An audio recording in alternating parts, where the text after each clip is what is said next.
ایک بادشاہ کے دو بیٹے تھے۔ اس نے ان کی پرورش اور تعلیم و تربیت نہایت اعلیٰ پیمانے پر کی، یہاں تک کہ دونوں تمام علوم و فنون میں طاق ہو گئے۔ بادشاہ کا جی دونوں بیٹوں کی طرف سے ٹھنڈا تھا۔ جب اس کا آخری وقت قریب آیا تو اس نے ملک کو دونوں بیٹوں میں برابر تقسیم کر دیا اور وصیت کی کہ میرے بچوں، میرے بعد اتفاق سے رہنا، میں نے فساد کی جڑ کاٹ دی ہے۔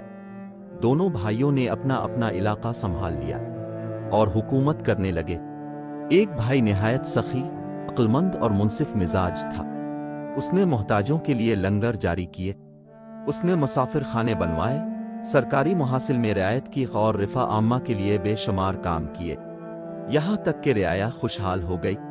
اپنی خوش تدبیری اور حسن اخلاق کی بدولت وہ ایسا نیک نام اور ہر دل عزیز ہوا کہ نہ صرف رعایا اور فوج اس پر جان چھڑکتی تھی، بلکہ ارد گرد کے ممالک کے لوگ بھی اس کی سلطنت میں شامل ہونے کی آرزو کرتے تھے۔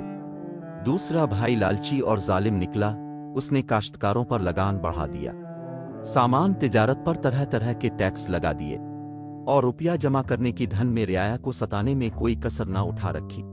تھوڑی ہی مدت میں لوگ اس سے تنگ آ گئے اور ملک سے بھاگنے لگے۔ نہ تجارت کی گرم بازاری رہی، نہ کھیتوں میں سبزہ رہا۔ شہزادے کا نظامی حکومت بگڑ گیا۔ یہ حالت دیکھ کر دشمن اس پر چڑھ دوڑے۔ اس کی فوج پہلے ہی بد دل تھی، مقابلہ کیا کرتی۔ دشمن نے انائے فانیے اسے مغلوب کر لیا۔